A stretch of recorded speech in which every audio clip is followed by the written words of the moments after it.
lo referido al control judicial de la administración pública y abordaremos algunas nociones conceptuales introductorias respecto a las pretensiones que uno puede articular al momento de requerir a los jueces que revisen la actuación de la administración pública.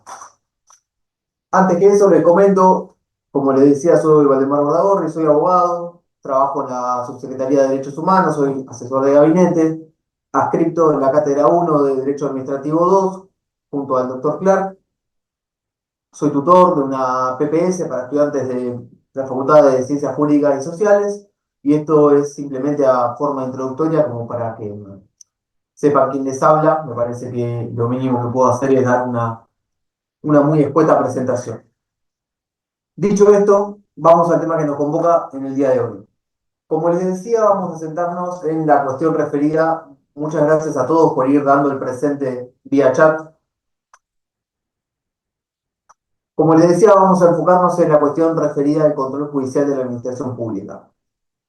Este tema es de suma relevancia. Hasta el momento han estudiado junto al doctor von Koch la posibilidad de articular acciones frente al Estado para que se responsabilice por sus actuaciones u omisiones. Esto es el gran bloque de la responsabilidad del Estado.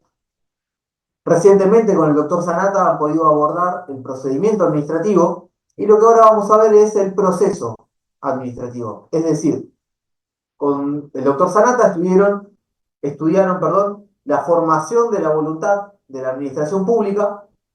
Seguramente les habló de la posibilidad de interponer recursos frente a ese acto, y este sería el paso siguiente, que es, una vez que ya me fui de la administración, pongamos el ejemplo típico de, le solicito una pensión al IPS, el IPS me dice que no, articulo el recurso, me rechazan ese recurso, agoto la vía administrativa y me encuentro en condiciones de acudir a la justicia para que revise lo actuado por la administración. Pero esto es avanzar demasiado rápido en el tiempo y en el derecho. Vamos a decir primero unas simples palabras introductorias y a contraponer el sistema del control judicial que se encuentra vigente y que rige en la República Argentina con otros sistemas, porque lo cierto es que el nuestro no es unánime, ni es mundial, ni es universal, sino que es uno de los tantos sistemas que existen en el mundo para controlar la administración. La República Argentina inspira su constitución en la Constitución norteamericana, pero todo lo referido a la cuestión de la normativa administrativa está fuertemente inspirada en el derecho francés, algo que podría ser una cuestión meramente anecdótica o de charla de historia, pero es realmente relevante porque es completamente incompatible el sistema francés con el que nosotros aceptamos en nuestra Constitución. Y ustedes me van a decir, pero Valdemar, me acaba de decir hace 2 minutos que la Argentina se inspira en Francia para poder armar el sistema del derecho administrativo.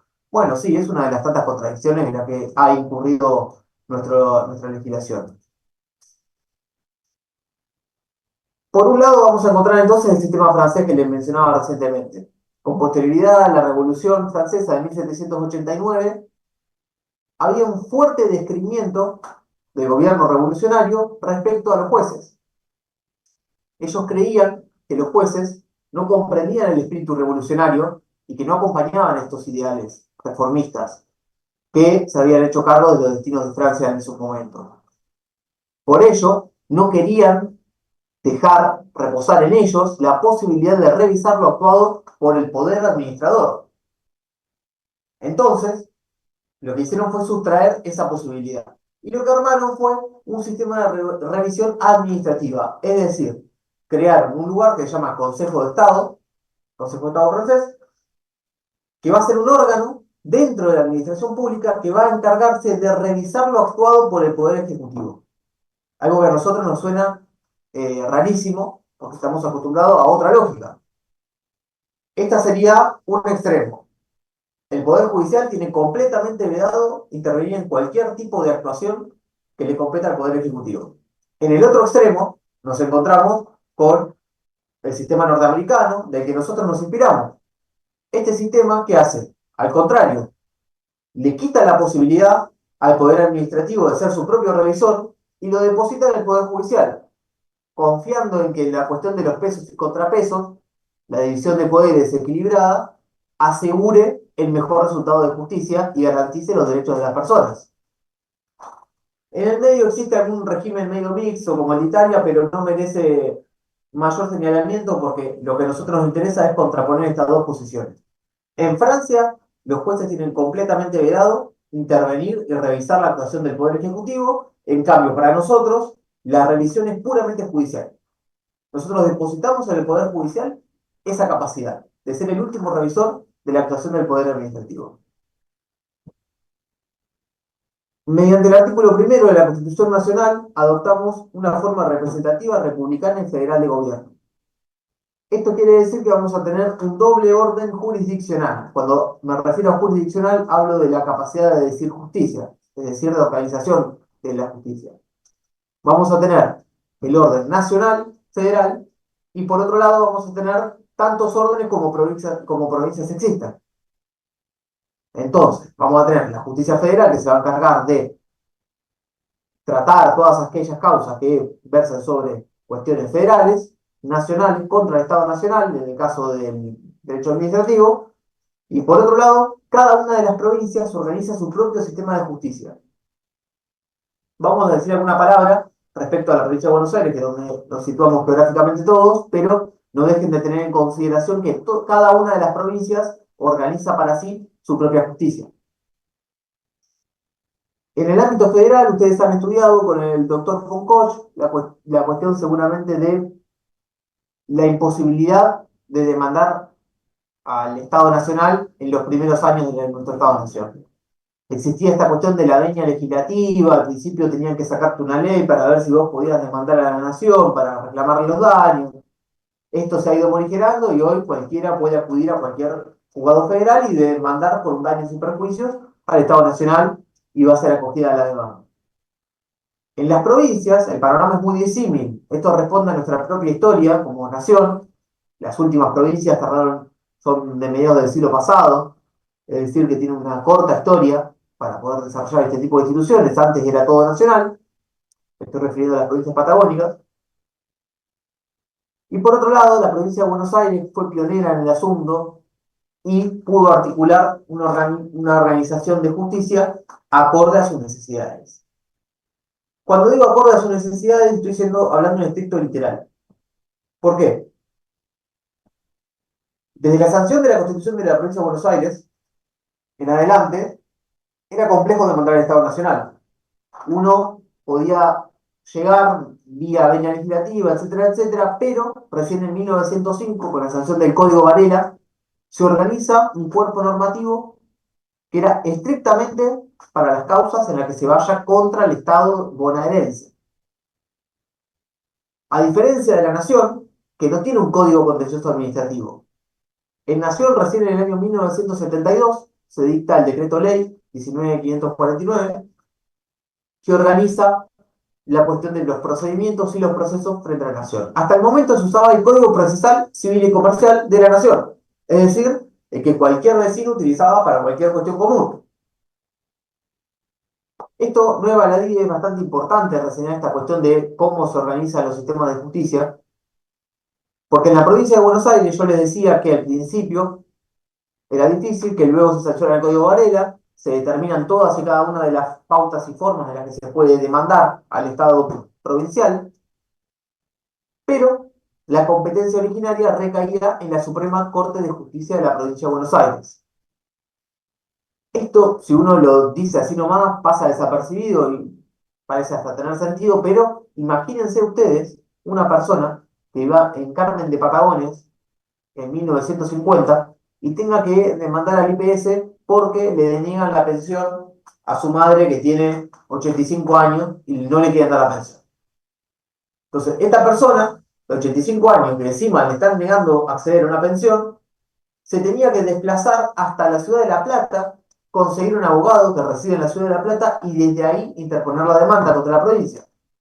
Algo sumamente inconveniente, que generaba una denegación tácita de justicia para aquellas personas que no se encontraban cerca de la ciudad capital de la provincia. El Código Varela rigió desde 1905, como les comentaba, hasta el año 2003. ¿Qué pasó en el medio? Va, bastante cercano al 2003. La reforma constitucional de 1994. Esta reforma del 94 quita del texto de la Constitución bonaerense la cuestión de la competencia originaria de la Corte y se delega en la posibilidad de que la legislatura sancione y organice la justicia contencioso administrativa. Esto se demora unos años, como le decía, recién en el 2003 se pone en funcionamiento la ley 12.008, que es el nuevo Código Contencioso Administrativo de la provincia de Buenos Aires, y se organiza el sistema de justicia. Les voy a explicar ahora el sistema de justicia de la provincia de Buenos Aires y luego volvemos a Nación. En la provincia de Buenos Aires vamos a tener un juzgado contencioso administrativo de primera instancia, unipersonal, es decir, con un solo juez, por cada cabecera de departamento judicial y 4 cámaras regionales. Las cámaras son tribunales, están compuestos por 3 personas y se encargan de revisar a las primeras instancias. Entonces, el esquema funciona en una suerte de pirámide y vamos a tener en la base, como primer escalafón, como primer lugar de acceso a la justicia para los ciudadanos, estos juzgados unipersonales de primera instancia que yo les comentaba, una segunda instancia mucho más reducida. ¿Por qué? Porque son 4 cámaras para toda la provincia de Buenos Aires: San Nicolás, San Martín, La Plata y Mar del Plata. Se distribuyen geográficamente la provincia y resultan competentes para supervisar lo actuado por estos juzgados de primera instancia. Y en forma excepcional sigue estando la competencia de la Suprema Corte para aquellos casos que lleguen por esta vía a una última instancia de revisión de lo actuado. Fíjense el contraste con el esquema que les comentaba antes, en el que únicamente intervenía en instancia originaria de la Suprema Corte, y ahora ya tenemos primera instancia cerquita en la ciudad cabecera departamental y la Cámara para poder acudir a una revisión de lo actuado. En cambio, en el ámbito federal, nos vamos de la provincia de Buenos Aires al ámbito federal, toda cuestión que verse contra el Estado Nacional, el sistema es distinto. Tenemos juzgados de primera instancia, con competencia en lo federal, desparramados a lo largo y ancho de nuestra patria. Generalmente son multifueros. ¿Qué quiere decir esto? Vieron que yo les vengo hablando de esta cuestión del contencioso administrativo. Bueno, en Nación, los federales son multifueros. ¿Qué quiere decir esto? Intervienen en lo que les revolea. La máxima distinción que alcanzan los juzgados federales es lo penal y lo no penal. Pero después, contencioso administrativo, minería, laboral, civil y comercial, etcétera. Lo que se les ocurra, van a versar igual, lo van a tratar igual. Electoral, competencia fundamental para las provincias. Es una diferencia sustancial entre uno de los regímenes y el otro. También tiene que ver con la cuantía de las demandas. A ver, la ciudad de Buenos Aires es el 40% del padrón electoral de la nación. Tiene casi la mitad de los habitantes de la nación acumulados acá en estos 300.000 kilómetros cuadrados. La provincia de Santa Cruz tiene 250.000 kilómetros cuadrados y tiene 300.000 habitantes. Hay una diferencia abismal respecto a la cantidad de causas. Por eso es que yo les decía esta cuestión de que no es azarosa la historia de nuestro país, porque bueno, sí, en Santa Cruz no hay fuero contencioso administrativo porque sigue interviniendo en primera instancia el Tribunal Superior. Y bueno, ¿por qué? Y porque hay menos cuantía de demandas contra el Estado provincial. En cambio, acá en Buenos Aires, con la cantidad de habitantes que hay y la dispersión geográfica, básicamente le decían a la gente no podés demandar a la provincia si no le acercabas a un juzgado. Si todo recaía en la Suprema Corte. Imagínense la Suprema Corte, la cantidad de causas que tendría para decidir. Y estamos hablando no de grandes causas. Podemos llegar a hablar de, en el segundo bloque, voy a abordar en particular las pretensiones y ahí haré hincapié en algún ejemplo, pero en la provincia de Neuquén pasó que unas personas se encontraban circulando por una ruta nacional, se les cruzó un caballo que pertenecía a la Gendarmería Nacional y tuvieron un accidente.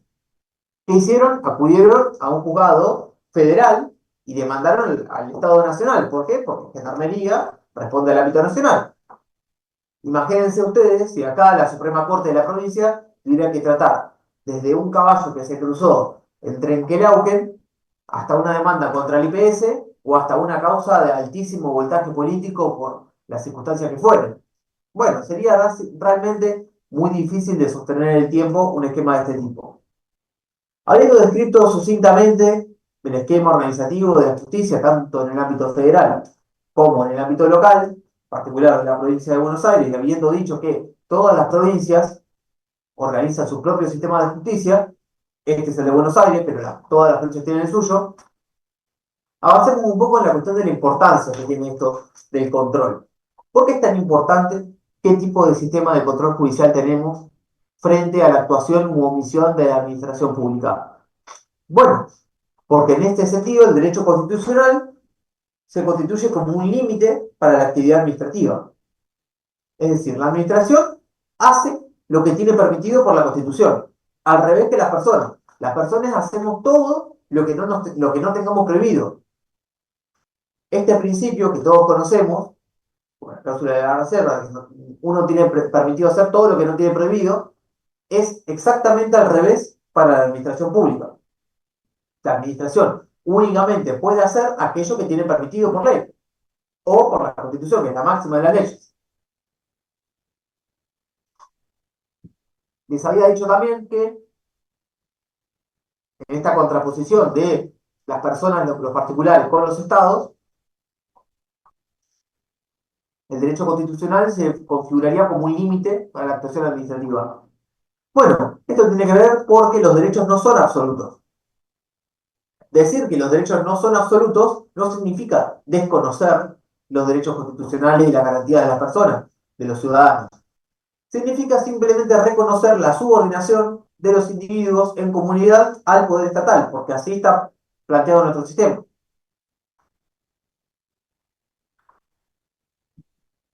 Controlar significa comprobar, verificar, examinar, inspeccionar.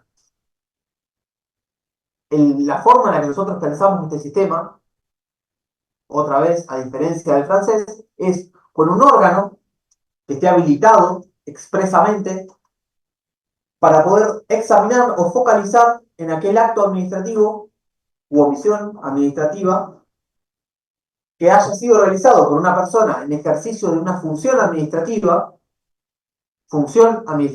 ahora voy a volver sobre este punto particular, a fin de verificar si en la preparación o en la ejecución del acto se haya cumplido con lo sentado en el ordenamiento jurídico, es decir, por las leyes que se encuentran vigentes en ese momento.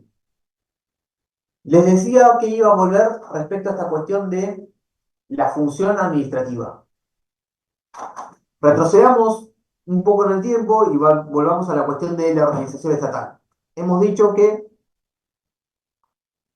la Argentina adopta para sí, por su artículo primero de la Constitución, una forma republicana, representativa y federal de gobierno. Bueno, esto significa división tripartita de poderes, algo que hemos escuchado hasta el cansancio. Tenemos poder ejecutivo, poder judicial, poder legislativo. Ahora estamos haciendo hincapié en cómo el poder judicial puede controlar lo actuado por el poder administrativo, el poder elegido directamente por todos nosotros para poder gobernar. Porque, volvamos, tenemos esta cuestión de la sumisión de los individuos frente al Estado, pero mediante nuestra voluntad. Nosotros vamos, ponemos nuestro voto en la urna, el que junta más votos, gobierna. Y nosotros le adquirimos, le dotamos a los actos administrativos esta cuestión de la presunción de legitimidad y la fuerza ejecutoria. ¿Qué quiere decir? Que un acto administrativo, en principio de movida, es válido y se puede ejecutar. Bueno, esto es muy importante. Esto es muy importante. Porque estamos diciendo que las personas a las que nosotros votamos van a ser controladas por personas a las que nosotros no votamos directamente. Entonces, este sistema tiene que estar muy bien pensado para que no se convierta en una suerte de tiranía de los jueces. Les decía que íbamos a hablar de la cuestión de la función administrativa. Es muy tentador decir, si tenemos poder ejecutivo, si yo tuviese acá un pizarrón, les diría, es muy tentativo decir poder ejecutivo, función administrativa. Poder legislativo, función legiferante. Poder judicial, función jurisdiccional. ¿Qué es esto de las funciones? Bueno, la función jurisdiccional es la capacidad de decir verdad y de sentar derecho en una controversia. La función legiferante es la capacidad de sancionar una ley que sea obligatoria para los ciudadanos y los habitantes de ese lugar, de ese territorio. ¿Por qué? Porque son representantes del pueblo. La función administrativa es todo lo que no sea función legiferante o función jurisdiccional. ¿Qué quiero decir con esto? Bueno, Profe, perdón, ¿qué tal? Buenas tardes. ¿qué tal? Una es la función, las dos funciones, no termino de entender la palabra. Bien. Una es función legisferante y la otra es función jurisdiccional. Disculpen si no se me entiende bien, pero estoy con un resfrío que me está matando. Les decía que función administrativa va a ser todo aquello que no sea función legiferante y función jurisdiccional. Voy a dar un ejemplo para que esto sea más claro y que no parezca que estamos hablando de cosas rarísimas. En el Congreso va a ser necesario comprar café para sostener la vigilia y la atención de nuestros representantes del pueblo a la hora de sancionar leyes en esas sesiones maratónicas que hacen de 10-12 horas. Ahora bien, no pareciera ser lo más lógico que para comprar ese café el Congreso tenga que sacar una ley. Si dijimos que el Poder Legislativo iba a ser función legiferante. Parece que no tiene sentido hacer una ley para comprar café. Parece más lógico llamar a una licitación, decir, quiero café de tal gramaje, tantos kilos, que responda a tal amargor y que más o menos esté en este rango de precio. Y que se presenten los oferentes como en cualquier proceso licitatorio. También parece que no tiene mucho sentido que el Poder Judicial, cuando tenga que ir a comprar las hojas para imprimir la sentencia, ahora todo es bastante digital, pero se sigue utilizando papel, como cualquier oficina en la que todos trabajamos. Si para sacar papel, ¿cómo hace el Poder Judicial si no? ¿Qué es eso? ¿Es función judicial? ¿Es lo mismo que hacer un fallo? ¿Ir a comprar papel? No es función administrativa. Es función administrativa, netamente administrativa. Entonces, el Poder Legislativo y el Poder Judicial también van a ejercer función administrativa. Por eso le quería explicar esta situación para que no nos confundamos, porque uno rápidamente se tienta a decir que a cada uno de los poderes le responde una de las funciones, no es tan lineal. Lo que sí podemos decir es que el poder administrador, el poder ejecutivo, siempre va a ser función administrativa, porque aquellas funciones cuasi jurisdiccionales que dan surgimiento a esta cuestión del control judicial de la administración no son del todo jurisdiccionales. Ahora les voy a explicar por qué. Hace muchos años se dio un precedente judicial, que es el fallo Fernández Arias Compogio. Fernández Arias Compogio son dos particulares. Dos particulares que habían suscrito entre sí un contrato de arrendamiento por un campo en la provincia de Neuquén. Tuvieron una disputa, cuando nos quedan 10 minutos de Zoom. Una vez que se corta el Zoom, les voy a pedir que vuelvan a ingresar al mismo link y continuamos con la clase y vamos a abordar las pretensiones en la segunda parte. Rápidamente les cuento estos dos precedentes para cerrar este bloque y en la segunda parte avanzamos con las pretensiones. Les decía que Fernández Arias y Poggio se peleaban por una disputa por un contrato de arrendamiento por un campo. Bueno, fueron a la Cámara de Conciliación y Arbitraje sobre los arrendamientos rurales, no me acuerdo ahora cómo tiene el nombre. La cuestión es que era un tribunal administrativo. Ese tribunal resolvió la situación en contra de las pretensiones de Arias y Arias acudió por la vía del recurso extraordinario a la Corte Suprema. Y lo que planteaba Arias era, escuchen, el Poder Administrativo de la provincia de Neuquén está ejerciendo facultades netamente jurisdiccionales. Es el Poder Administrativo haciendo de juez. Y la Constitución dice que los jueces, perdón, el presidente en realidad tiene vedado el ejercicio de la función jurisdiccional. Reclamaba la inconstitucionalidad de esas resoluciones. La Corte empezó a esbozar una doctrina que es la que ahora da surgimiento a esta clase, que es el control judicial suficiente. Ahí la Corte empieza a decir, bueno, a ver, la administración pública puede tener este tipo de tribunales especializados para alguna cosita como esta, el arrendamiento, la cuestión de los tribunales de faltas, y eso está bien, siempre y cuando no se encuentre vedada la posibilidad de que un juez revise lo actuado por la administración. ¿Por qué? Porque si no, tácitamente le estarías vedando la posibilidad a las personas de que acudan a una revisión completa de lo allí resuelto.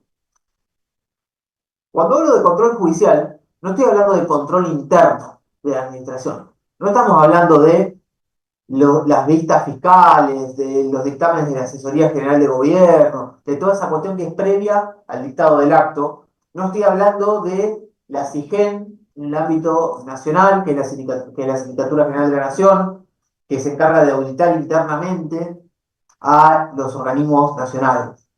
Estamos hablando de un control posterior, de un control externo que se efectúa sobre lo actuado por el Poder Judicial porque le provoca un daño, le causa un agravio a alguna persona o a algún habitante. No hablamos exclusivamente del Poder Ejecutivo. Como les decía, también vamos a poder acudir al Poder Judicial para que revise, por ejemplo, la aplicación de una cesantía a un personal de planta del Poder Legislativo. ¿Por qué? Por la cuestión de las funciones que les acaba de señalar. El problema El problema que podemos llegar a tener de no tener aceitado un buen sistema de control judicial es la posibilidad de que surja un poder absoluto, un poder administrador absoluto. Por eso es muy importante que el control judicial sea suficiente, sea claro, sea expedito y que tenga reglas claras para todos. Constituye una salvaguarda fundamental de los derechos y garantías de todos y todas. A su vez, el proceso administrativo da una posibilidad cierta para la administración de que al ser objeta del control judicial, también pueda vedar la posibilidad de ser atacada por grandes grupos económicos o grandes estudios jurídicos. ¿Qué quiero decir con esto? Y cuando digo salvaguardar me refiero a una cuestión estrictamente patrimonial. Si hay un déficit en un procedimiento administrativo y un gran estudio jurídico,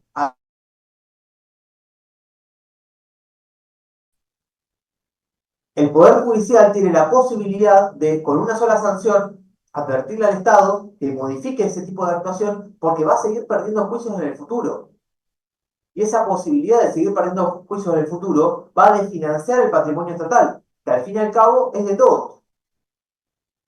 Esto ha pasado muchísimo con causas por diferencias salariales en el marco de personas de las fuerzas de seguridad del ámbito nacional. Grandes estudios jurídicos interponían medidas cautelares para obtener el reconocimiento de alguna diferencia salarial porque habían salido en algún decreto por allí perdido. ¿Qué pasaba? El Estado se presentaba, las peleaba y las empezaba a perder.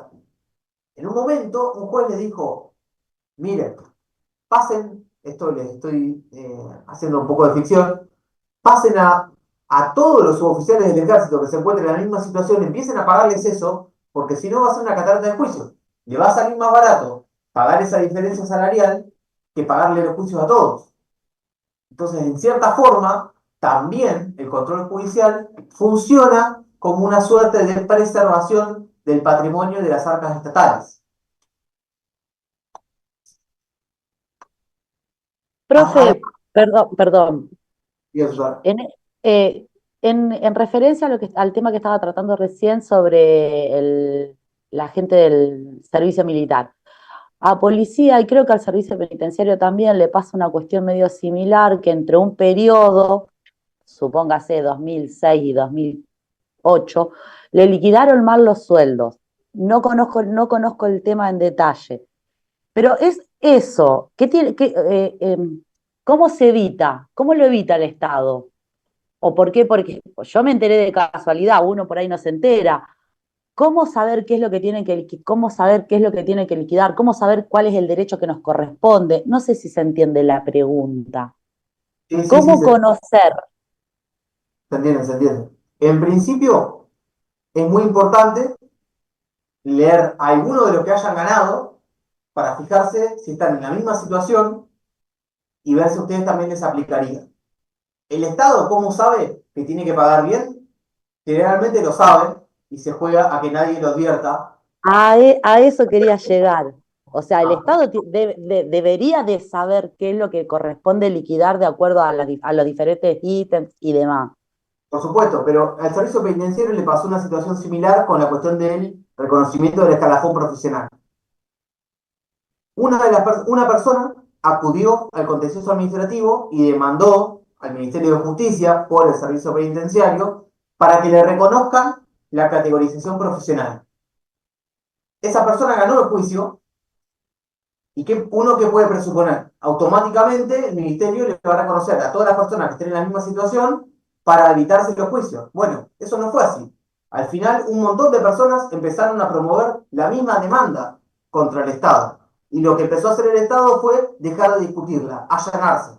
Al que venía, al que iba a un juzgado y le decía, el servicio no me está pagando la categorización profesional como ya reconoció en el fallo tal, le decía, bueno, a vos que me estás pidiendo te pago, Evidencia.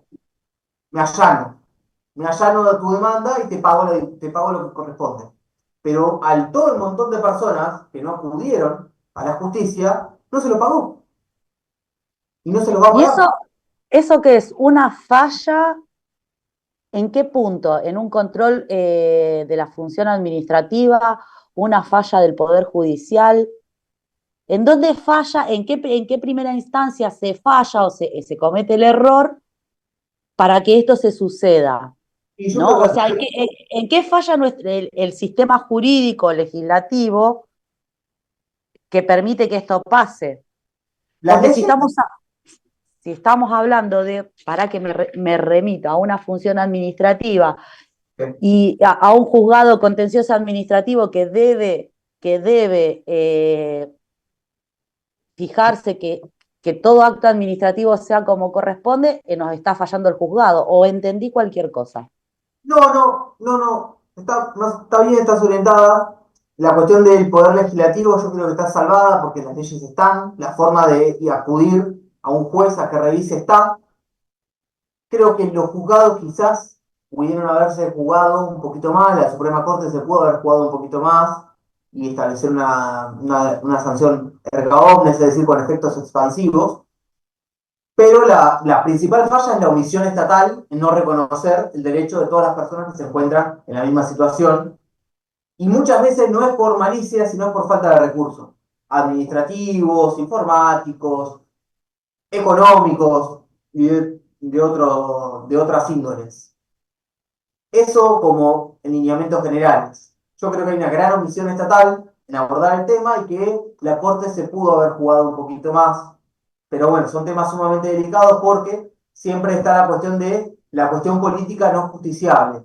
Un gran lugar al que puede escapar el Poder Judicial para no entrometerse en las cuestiones que le competen en el Poder Ejecutivo. Porque si no, pareciera que los jueces podrían hacer cualquier cosa, pero no. Los jueces rápidamente sacan a relucir esta carta de la cuestión política no justiciable cuando se le pide, por ejemplo, que le ordene al Estado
Bueno, mientras se van incorporando, completo con esto que le decía a Susana, que muchas veces los jueces se excusan y salen por la tangente cuando se les solicita que le ordenen al Estado, perdón, al Poder Ejecutivo, que invierta determinada cantidad de dinero en un lugar, con la cuestión de la cuestión política no justiciable.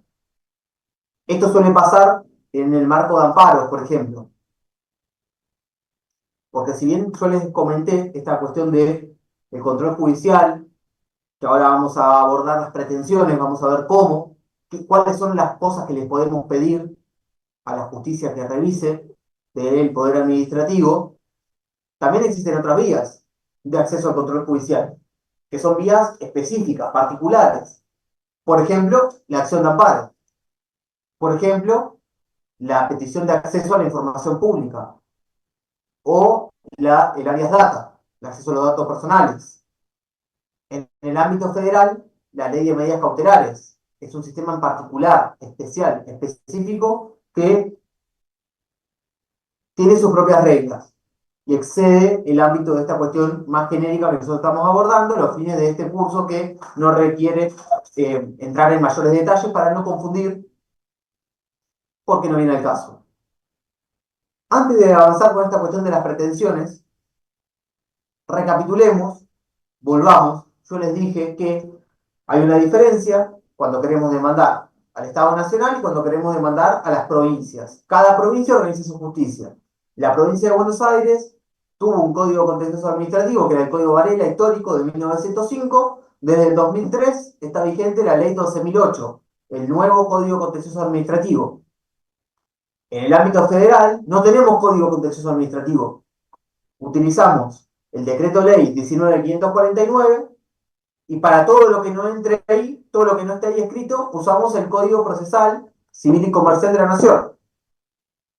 En Buenos Aires sí tenemos un cuerpo ordenado en el que tenemos la forma en la que nosotros vamos a demandar al Estado provincial. La ley 12.008 tiene un artículo en particular que es sobre las pretensiones, que es el artículo 12.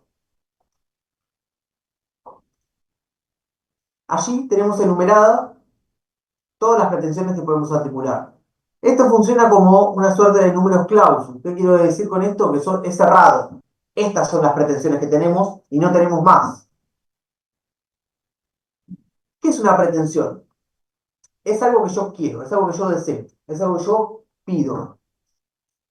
La doctrina del derecho procesal, suele diferenciar, hacer una división tripartita y habla de acción, pretensión y demanda. Dice que la acción es el derecho que todos tenemos en forma abstracta de excitar la jurisdicción, de pedirle a la jurisdicción que controle algo. La pretensión, propiamente dicho, ¿qué es lo que queremos? Es el objeto en sí mismo, es algo tangible, puntual. La demanda es la manifestación, es lo que uno va y le pide al abogado que haga. La demanda contiene todo lo que nosotros queremos, tiene nuestros datos, tiene contra quién, contempla contra quién demandamos y qué es lo que le demandamos. Volvamos a la cuestión de los ejemplos. Una persona le solicita una pensión al IPS, el IPS le dice que no cumple los requisitos básicos para poder acceder a la pensión. La persona interpone un recurso contra esa resolución. El recurso le es resuelto en forma desfavorable. Tampoco le dan lugar. Como agotó la vía administrativa, terminó el procedimiento ante la administración, tiene abierta la posibilidad de acudir a la justicia para la revisión del actuado. Decide acudir al juzgado de primera instancia. Y ahí, ¿cómo lo hacemos? Porque hasta el momento está todo bastante disperso, está todo bastante en el aire. ¿Cómo lo hacemos? ¿Un amparo? No, yo le dije que el amparo corría por otra vía, que tiene una ley especial, particular, que va a atender algunas muy particulares situaciones. La ley 12.008, el código vigente, nos enumera 6 pretensiones. 6 cosas que le podemos pedir a la justicia que revise de la administración. La primera es la más conocida de todas. La pretensión anulatoria.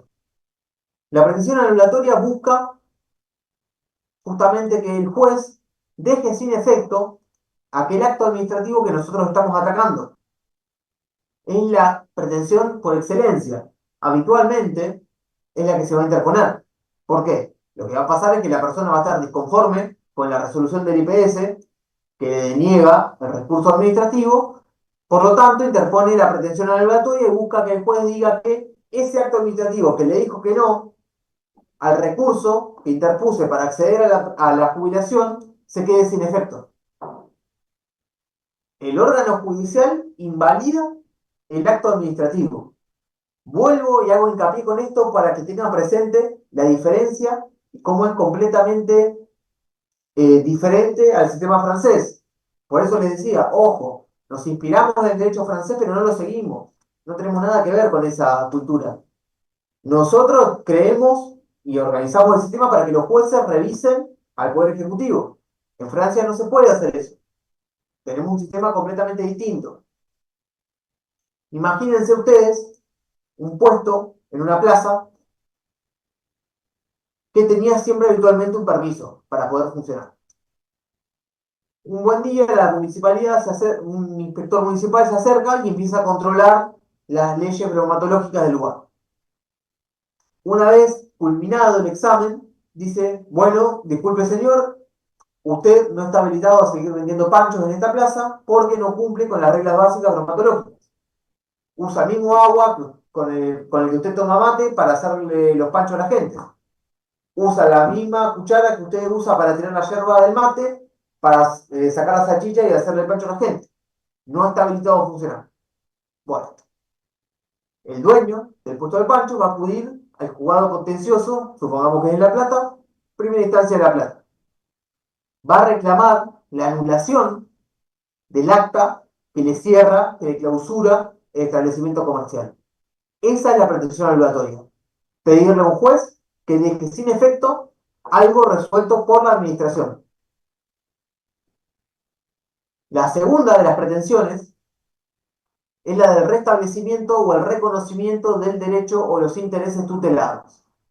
Esta pretensión habitualmente se acumula con otra. ¿Qué quiere decir que se acumula? Que se piden las dos puntas. Entonces, una persona a la que le deniegan la pensión, en lugar de únicamente pedir que se deje sin efecto el acto que le rechaza la pensión, va a pedir que se deje sin efecto el acto que la rechaza y que le otorguen la pensión, que le reconozcan el derecho a la prestación previsional por la que esté demandando el Estado. Suelen ir acumuladas las dos. No obstante, podría ir separada. Por ejemplo, una persona es cesanteada, una persona, un trabajador estatal, ¿no? Siempre estamos hablando de demandas contra el Estado. Un trabajador estatal es cesanteado de su puesto laboral. ¿Qué va a pedir? El restablecimiento de su puesto laboral. Va a pedir al juez que restablezca su derecho, que le reconozca el derecho a trabajar, que deje sin efecto la cesantía dispuesta por el Poder Administrativo. La tercera de las pretensiones que enumera la Ley 12.008, el Código Contencioso Administrativo de la Provincia de Buenos Aires, es el resarcimiento de los daños y perjuicios causados. Y esta sí que habitualmente va a ir acumulada, porque uno siempre va a reclamar la anulación del acto que me dijo que no la pensión, que le acumulo el reconocimiento del derecho de acceder a la pensión, y además te pido los daños y perjuicios que me ocasionaron el que me hayas denegado, que me hayas expuesto a estar desprovisto de prestación previsional, sin obra social y todas esas cosas, esos ítems que los abogados inventamos habitualmente para poder hacer un poco más infladas las demandas. Hasta acá son cosas que uno más o menos habitualmente ha escuchado, aunque sea tocado de oído. Pero el cuarto punto ya se pone medio raro. Y es la declaración de certeza. ¿Qué es la acción declarativa de certeza? Bueno, la acción declarativa de certeza es una pretensión que busca acudir a un juez para dilucidar, esclarecer el estado de incertidumbre frente a una regulación o una situación legal. Y ahora que lo intento explicar parece cada vez más raro. Le voy a poner un ejemplo para ver si podemos ir aclarando el panorama. En el ámbito de la provincia de Buenos Aires se dio un caso que fue muy estudiado, muy resonado, que fue una acción declarativa de certeza interpuesta por una persona que fue electa legisladora, una mujer electa legisladora, que no había asumido su banca porque era suplente. Es decir, su lista había ganado las elecciones. Una de las personas titulares decide renunciar a su banca y la persona suplente interpone una acción declarativa de certeza para que la justicia le diga si le corresponde a ella acceder a esa banca en función del cupo de género, la paridad de género dispuesta por ley, o si le tocaba el siguiente en la lista de los suplentes, que era un varón. Entonces la duda era sustancial. ¿Qué hacemos? Porque tenemos la vacancia que se genera por esta persona que fue electa legisladora pero que decide renunciar. Tenemos la ley de paridad de género que dice que las cámaras deben tener una composición par en función de la cuestión binaria varón-mujer. A su vez, tenemos la duda porque el que sigue en la lista de los suplentes es varón. Entonces, ¿yo qué hago? ¿Asume él? ¿Asumo yo? ¿A quién le toca? Entonces, la electa suplente decide interponer una acción declarativa de certeza para dilucidar el estado de situación. Esto es en un ámbito específicamente contencioso administrativo, pero la acción declarativa de certeza es muy utilizada para cuestiones netamente patrimoniales, cuestiones tributarias. Es decir, por ejemplo, un establecimiento de educación superior que interpone una acción declarativa de certeza para saber si le es alcanzado un tributo dispuesto por el municipio.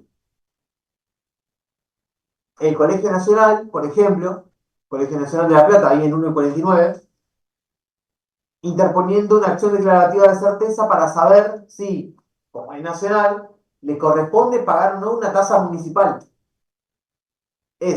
Yo no sé si esto a mí me afecta o no me afecta, si me toca o no me toca.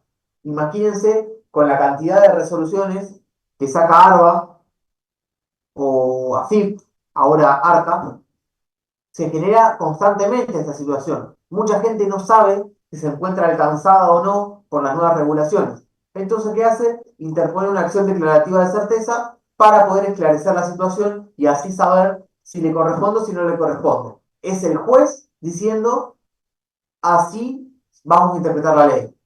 ¿Te corresponde o no te corresponde? ¿Tenés que hacer o no tenés que hacer? Eso es una acción declarativa de certeza. La siguiente de las pretensiones, que está enumerada en el artículo 12 de la ley 12.008, es la cesación de una vía de hecho administrativa. Yo les había dicho antes, al principio de la clase, que a diferencia de lo que pasa con los particulares, que somos nosotros, los ciudadanos, el Estado tiene permitido hacer únicamente aquello que tiene expresamente pautado en una norma. En cambio, para nosotros está permitido hacer todo aquello que no esté expresamente prohibido. El Estado tiene expresamente prohibido actuar en forma material, afectando derechos o intereses tutelados, sin tener un acto que lo respalde. ¿Cuál sería esta forma? Imagínense que un día caiga una patrulla del municipio, me abra la puerta de mi casa y me diga, a partir de ahora, esto es una oficina de la delegación zonal de Citibel. Y yo le decía, pero pará, si ahí tenés una ley de expropiación, nadie me pagó a mí la expropiación. Bueno, a mí no, al propietario, pero nadie pagó acá la expropiación. No hay ley que declare esto sujeto a expropiación, no hay nada. Es una actuación material. Se está metiendo la administración en un lugar y está haciendo algo, sin una ley que lo respalde. O otro ejemplo podría ser, yo me presento como todos los días a trabajar, ahí en 49, a la Subsecretaría de Derechos Humanos, y cuando voy a pasar por la puerta, la persona encargada de la seguridad, a que todos los días me saluda, me dice, disculpame, Valdemar, no te puedo dejar pasar. ¿Y pero por qué? Me dijeron que no te puedo dejar pasar, pero yo no fui avisado, o sea, no fui despedido. que yo sepa, no fui cesado en mi cargo. No recibí una carta de documento. Estoy chequeando mi mail y no tengo nada. No pasó nada. No te puedo dejar entrar, no te puedo dejar entrar, no te puedo dejar entrar. Me expulsan del lugar. Es una actuación material, es un hecho de la administración que no está respaldado por un acto administrativo que le dé sustento. Dijimos que la administración únicamente puede actuar cuando está respaldada por un derecho. Eso sería una cesación de vía de hecho, es acudir a un juzgado para que le diga a la administración que deje de actuar materialmente afectando derechos o intereses tutelados de las personas particulares. En el caso que les decía de ir a trabajar, yo tendría que acudir a un juzgado de primera instancia de La Plata para decir, para interponer una pretensión de cesación de vía de hecho, para que la Subsecretaría de Derechos Humanos cese el actor material de impedirme a mí entrar a trabajar. Esa sería la articulación del caso con el ejemplo que les había dado previamente. Y por último, la última de las pretensiones que establece el artículo 12 utiliza una técnica legislativa que no es la más alegre, no es la más feliz. Porque dice ese libre orden judicial de pronto despacho, cuando en realidad esto sería un amparo por mora. Bien, ahí voy admitiendo. ¿Cuál es la diferencia entre pronto despacho y amparo por mora? ¿Y por qué nosotros nos vamos a enfocar en el amparo por mora? El pronto despacho administrativo se interpone ante la misma administración. Es cuando una persona está tardando mucho, perdón, cuando la administración está tardando mucho en resolver aquello que yo le he pedido. Yo voy, le pido al IPS que me otorgue una pensión, el IPS tarda 2 años, no hace nada, yo voy y interpongo un pronto despacho. Entonces, si pasa determinada cantidad de tiempo sin que el IPS responda, automáticamente yo voy a presumir que me está diciendo que no y voy a ir al juzgado contencioso administrativo para requerir, por ejemplo, la anulación del acto, porque en realidad es una ficción, el IPS no dijo nada, que me dijo que no. Eso no es lo que estamos estudiando acá. Eso es un pronto despacho. Nosotros, la pretensión que vamos a estudiar acá es el amparo por mora.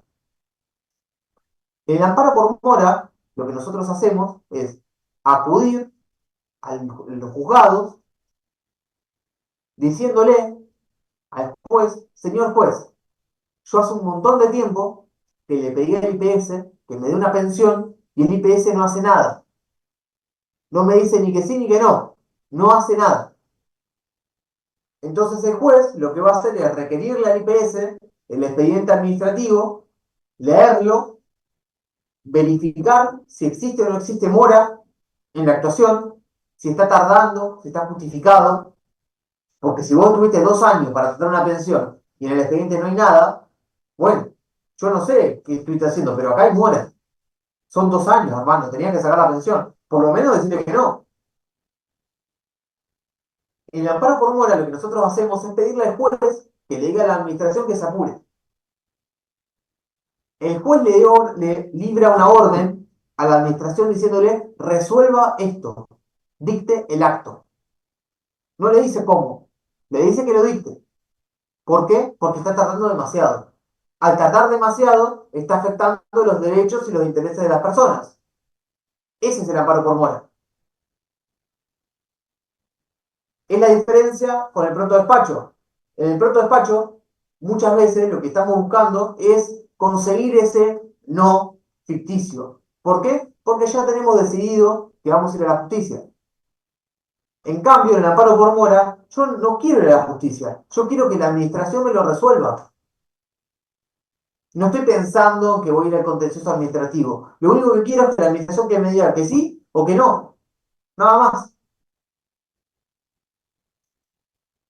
Hecho este repaso, estas son las 6 pretensiones, son las 6 formas que tenemos de pedirle a los jueces que revisen, que modifiquen o que alteren un estado de situación a raíz de la actuación administrativa, que como dijimos, no es exclusiva del Poder Ejecutivo, sino que tiene que ver con esta cuestión de la función administrativa.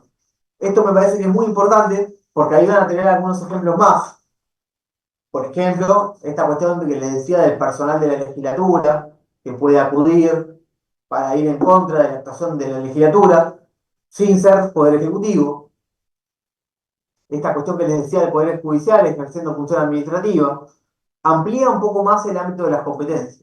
También es importante que recuerden que acá estamos hablando exclusivamente de demandas y no estamos hablando de otras vías especiales, como el amparo, como el acceso a la información pública, como el habeas data, como la ley de medidas cautelares en el ámbito nacional. Estamos hablando de demandas ordinarias. También me gustaría que recuerden la diferencia entre el sistema de organización judicial del ámbito federal y del ámbito provincial. El ámbito federal constituye juzgados federales de primera instancia desparramados a lo largo y ancho del país y cámaras que revisan lo actuado, que en la mayoría de las veces resultan en forma regional. Por ejemplo, desde Comodoro Rivadavia hasta Ushuaia, todo lo resuelto por los juzgados federales que se encuentren en el medio de estos casi 2000 kilómetros, va a ser revisado por la Cámara Federal de Comodoro Rivadavia. No hay otra Cámara Federal, desde Comodoro hasta Ushuaia. En cambio, las provincias organizan para sí su propia forma de la administración de justicia. Como les decía, hay provincias que, para demandar al Estado provincial, organizan el sistema de forma tal de que uno tenga que acudir directamente al Tribunal Superior, que era el sistema que tenía Buenos Aires antiguamente. Lo dejamos de lado con la reforma constitucional del 94. En el 2003 organizamos el fuero contencioso administrativo. Esto es interesante porque son jueces que exclusivamente van a tratar causas contra el Estado. Y lo organizamos de la siguiente forma: con un juzgado unipersonal, un juez en cada cabecera del departamento judicial y 4 cámaras que van a supervisar a la primera instancia: San Nicolás, San Martín, La Plata y Mar del Plata. Asimismo, me parece interesante que volvamos a remarcar esta cuestión de que en el ámbito nacional no tenemos código contencioso. Tenemos el decreto ley 19.549 más el Código Procesal Civil y Comercial. En cambio, en la provincia de Buenos Aires sí tenemos un código. Entonces es mucho más fácil estudiar la forma de demandar al Estado acudiendo a la normativa provincial. ¿Por qué? Y porque tenemos un cuerpo. Vamos leyendo artículo por artículo, nos dice cómo, qué es lo que le puedo pedir, que son las pretensiones, la legitimación activa, los requisitos de admisibilidad de la demanda y todas estas cuestiones aburridas que nos gustan a los abogados. Me gustaría abrir al diálogo si alguien tiene alguna cuestión que quisiera que vuelva a decir, que vuelva a explicar, alguna duda que haya quedado dando vuelta. Una acotación. Llegué a la Sí. conclusión de que necesito andar con un abogado abajo del brazo para entender nuestra reglamentación.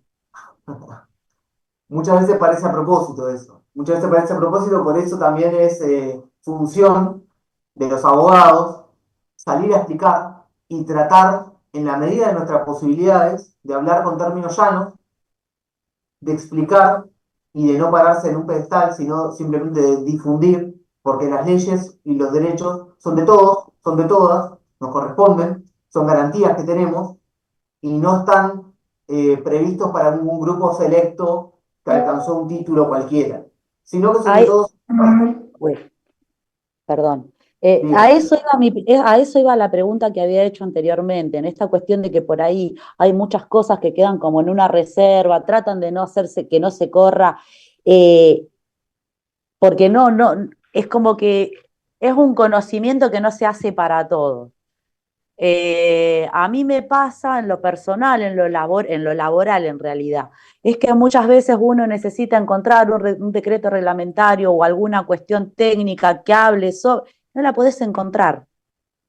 No sabés dónde buscar, no sabés por dónde empezar, porque no está ni en la ley de ejecución penal provincial, ni en Nación, hay un decreto reglamentario de 1970 que ni Dios lo conoce. Es como que la reglamentación, o por lo menos a mí me pasa que la reglamentación para la institución es como que está escondida, no está al alcance o no se habla mucho. Por eso